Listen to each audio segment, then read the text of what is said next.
Player Will.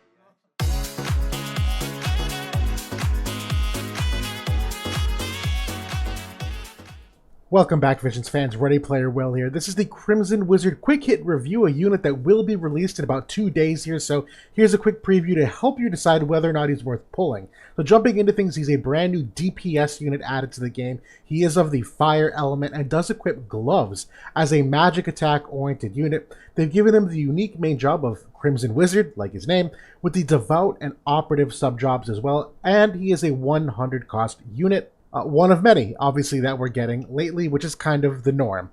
But in terms of his overall profile, he is a bulky magic damage dealing unit. He does specialize in wide area of attacks, and he does so using imperils with a couple potent penetration types to do so while recovering health in the process. So kind of like Duran and Angela, absolutely a brawler style damage dealer, really similar in that regard.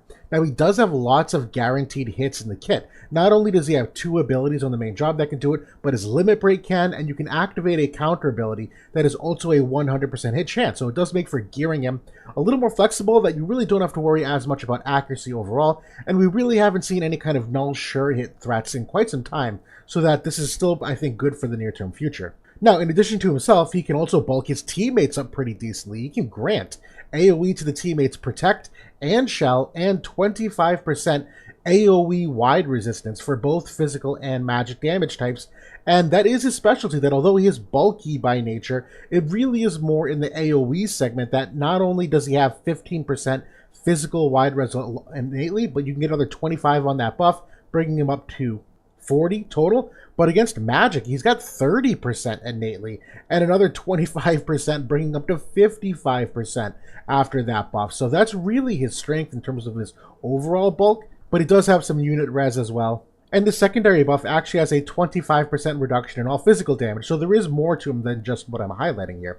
Now, the last little thought that is kind of fun here is that he does have the Devout sub-job, which does make for good extra utility for manual play, that it's got a really potent heal on that sub-job, or for second hits in Guild Wars. Quite frequently, these characters can add for some flexibility when you're making a team that you may not need a dedicated healer, knowing that on a second Guild War attack or defend, he will likely use his AI to heal himself up or a teammate if they are low from that first fight. Now, briefly looking at the glove vision cards and the health of the overall glove job, they're in a very good spot, quite frankly. Glove has a lot of really high value vision cards.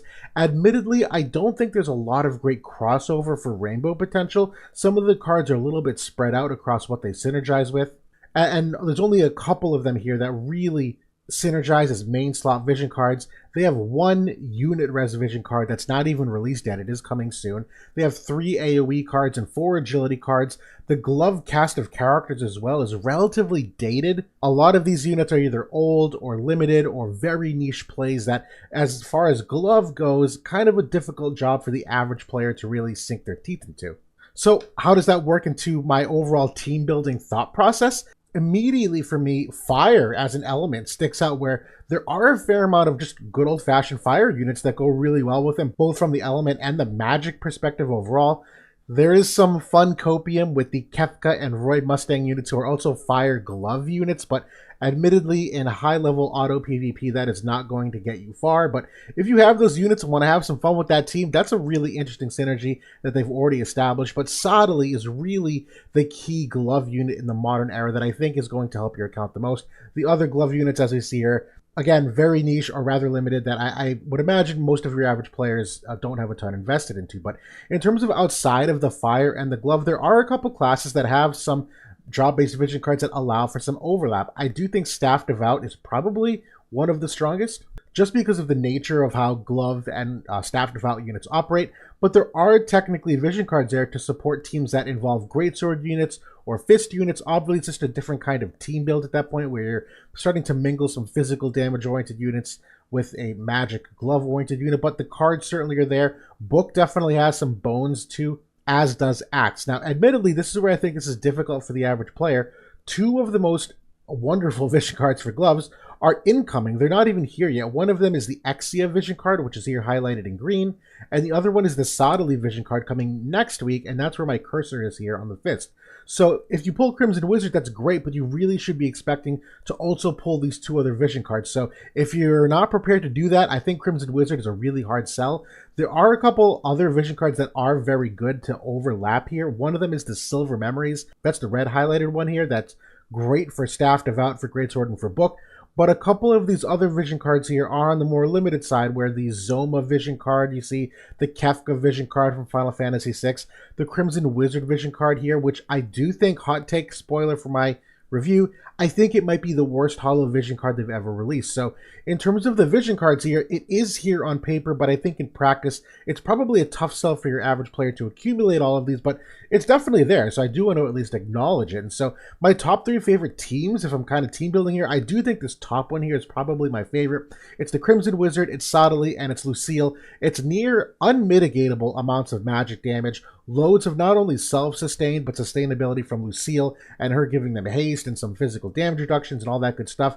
This, to me, I think is probably one of the more primo teams, and even then, again, a very difficult team to build considering you need Sodali and that vision card too. So although it's my favorite team, very difficult to get access to. But I will say, I think loads of mono fire combinations are in play. Obviously, you leave yourself exposed against water teams, and Joom the Celestial certainly. Exia incoming soon, which is my bottom team here. So there is some risk in running that, but there's a lot of really good crossover here where you have Veritas of the Fire, who's the Axe, and Summer Resnick, who's part of the Book, and Soul, who's part of the Staff Devout. All 3 of those classes on that prior slide.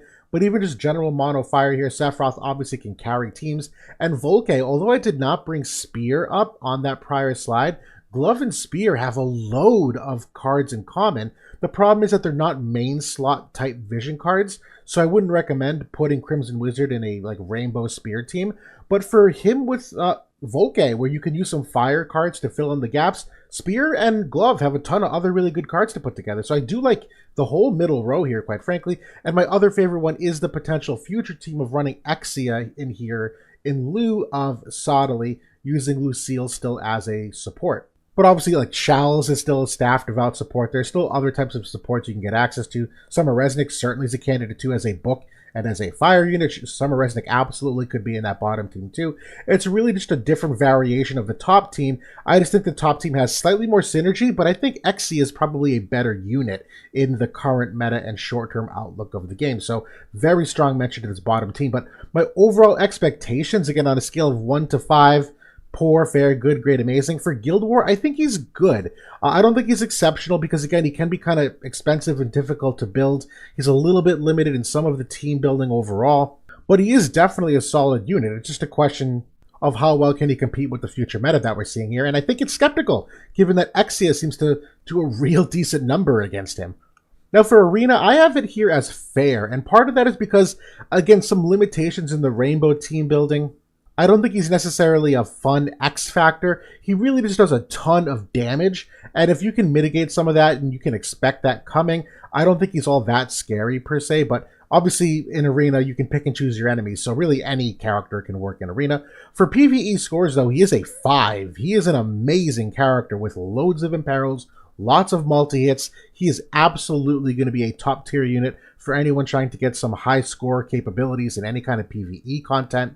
For the cost-limited stuff, I'm also going great here, and this is more of a function of Fire and some of the other classes for what they have for cost-limited things, where Calmral at 50 cost, Shal's at 70 cost. I think Fire has some decent low-cost options, as do some of his Rainbow teams, that I think he can be relatively great in cost-limited, that he can still do a lot of good damage as that 100 cost unit. And his TMR for me is also a 4 for good. It's very unique in that it's got 1 agility point, which can be rather helpful for min-maxing your turn order potentially if you want to get those agility values just right. It's also got hate down and magic attack up, and that hate down mechanic is actually very valuable at the moment with all of these select 2 abilities. And the reason why is simply that if you have 3 units all lined up and an enemy unit can only select 2 of you, your unit with the lowest hate will not be targeted by that select 2. So it's a great thing for some potential survivability there while having some extra offensive upside.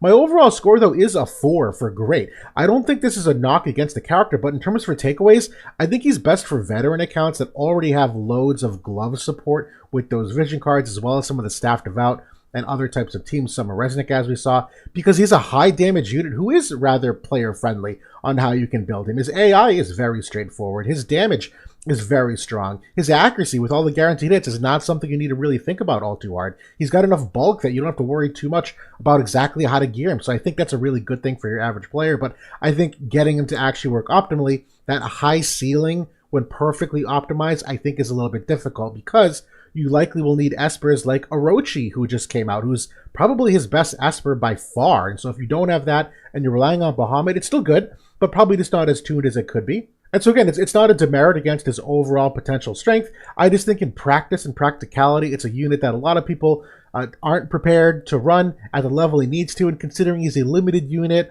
on a collab that may not be rerun for a while, on a class that is kind of hit or miss historically on how good they are over the course of the game history, I would probably save your Vizior and wait for the upcoming units. But that's everything for now. Thanks for watching, everybody. I'll talk to y'all soon.